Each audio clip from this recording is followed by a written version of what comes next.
네, 안녕하세요. 매일 5분 묵상. 오늘은 잠언 11장 5절에서 8절입니다. 제가 읽겠습니다. 완전한 자의 공의는 자기의 길을 곧게 하려니와 악한 자는 자기의 악으로 말미암아 넘어지리라. 정직한 자의 공의는 자기를 건지려니와 사악한 자는 자기의 악에 잡히리라. 악인은 죽을 때에 그 소망이 끊어지나니 불의의 소망이 없어지느니라. 의인은 환난에서 구원을 얻으나 악인은 자기의 길로 가느니라. 아멘. 네, 오늘 말씀은 앞에서도 몇 번 했던 방식인데요. 그 악한 자와 의로운 자를 비교하는 형식으로 진행이 됩니다. 이런 것들이 잠언에선 계속 반복되기 때문에 사실상 지루해 보일 수 있어요. 같은 이야기를 계속하죠.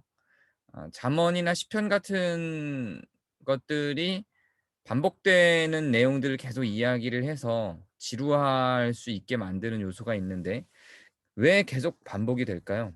먼저 시편의 경우는 저자가 여러 명이죠. 아삽, 솔로몬, 다윗과 같은 저자들이 있는데 각 저자들이 삶의 체험 속에서 같은 걸 경험하겠죠. 그러다 보니까 같은 게 나올 수 있어요. 근데 꼭 그렇지만은 않아요. 다윗 한 사람에게서 같은 지혜가 계속 나오기도 하죠. 잠언은 솔로몬이 쓰여졌다고 여겨지죠. 그래서 솔로몬의 이야기가 쭉 진행이 되는데요. 같은 깨달음과 같은 지혜가 한 번으로 끝나지 않고 계속 반복되는 이유가 있는 거죠. 특히 솔로몬의 경우는 지혜의 반대편에 악을 둡니다. 어리석음, 미련한 것 이게 다 악이라고 보고요. 지혜를 의로 보죠.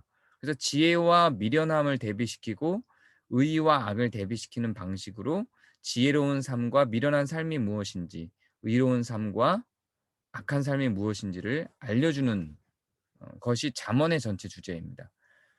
정확하게 표현하면은 의로움이 무엇인지에 대한 정의를 내리는 것, 그리고 그 의로운 길로 이끌어내는 게 목적이죠. 그러니까 계속 같은 말을 반복할 수밖에 없어요. 오늘의 말씀을 보면 의인과 악인을 비교하는 내용들을 표현하고 있는데요. 표로 표현하면 이렇습니다. 완전한 자의 공의는 길을 곧게 합니다. 정직한 자의 공의는 자기를 건지게 되죠. 여기서 완전한 자의 공의가 길을 곱게 한다는 것은 완전한 자, 즉 하나님을 의미합니다. 하나님의 공의는 길을 곧게 해요. 이게 하나님의 뜻이에요. 하나님은 곧은 길을 원하십니다. 그리고 그렇게 길을 만들어 내시죠. 여기서 길을 곱게 한다라고 하는 것은 바르게 갈 수 있도록 안내한다라는 의미예요. 어, 그러나 하나님은 길을 곱게 하지만 인간이 그 길로 가지는 않죠. 그래서 하나님이 길을 곱게 하시는 역할을 하고 인간은 그 곧은 길을 걸을 것이냐, 샛길로 빠졌다가 다시 돌아오거나 영원히 샛길로 가게 될 것이냐를 결정하게 됩니다.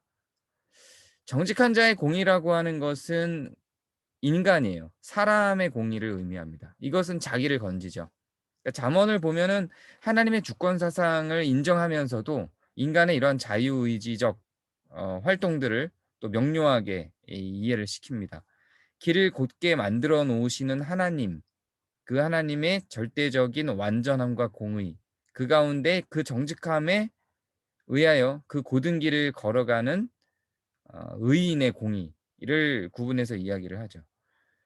그리고 의인들에게도 환란이 있어요. 의인은 환란이 없다. 의인에게는 환란이 더 많죠. 그러나 분명한 건 그 의인들은 그 환란으로부터 구원을 얻는다는 겁니다. 여기서의 구원은 하늘에서의 구원, 우리가 영원한 삶 속에서의 구원을 의미합니다. 이 땅에서는 사실 바울이나 베드로와 같이 고통 속에 살다간 의인들이 많이 있죠. 악한 자를 한번 볼까요? 악한 자는 자기의 악으로 넘어지게 됩니다.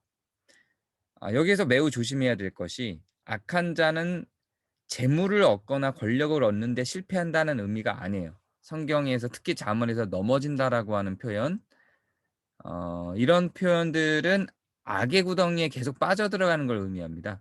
악한 자는 자기의 악으로 자기가 넘어진다라는 게 자기의 악으로 계속 악으로 빠져들어간다는 거예요. 자기의 악 때문에 악해진다라는 의미예요. 누군가가 그를 악하게 이끌었다라는 의미가 아니라 자기의 악으로 넘어졌다. 즉 자기의 악으로 악해졌다. 이런 의미인 겁니다. 뭐 이런 질문 많이 하죠. 유다는 억울하지 않냐? 왜냐하면 사탄이 유다를 꼬셨다고 나오거든요. 근데 사탄은 유다만 꼬신 게 아니에요. 유다가 사탄의 꼬임에 넘어간 거죠. 사탄은 베드로도 꼬시고 바울도 꼬시고 우리도 꼬시죠. 모든 사람들을 꼬셔요. 근데 유다는 넘어간 거예요. 그런 차이입니다. 사악한 자가 자기의 악에 잡혀요. 같은 의미예요. 그러니까 악인들에게는 안 그래도 악한데 의의 길로 가지 않고 자기의 악으로 계속해서 넘어지는 그 악인들에게는 소망이 없죠. 우리들에게 주어지는 많은 고든 길들이 있습니다. 근데 그 고든 길을 따라갈 것이냐 하는 건 우리의 선택입니다. 이건 매우 당연하고 명료해 보이는 길입니다. 애매하거나 아리송하지 않아요. 확실하게 우리 눈앞에 보이죠. 그러나 우리가 그것을 애매하게 바꿔냅니다. 자기의 악으로 넘어지는 것이죠. 오늘 하루를 보내시면서 고든 길을 선택하고 여러분의 눈으로 본 고든 길을 향해서 담대하게 걸어가는 하루가 되시기를 바랍니다. 감사합니다.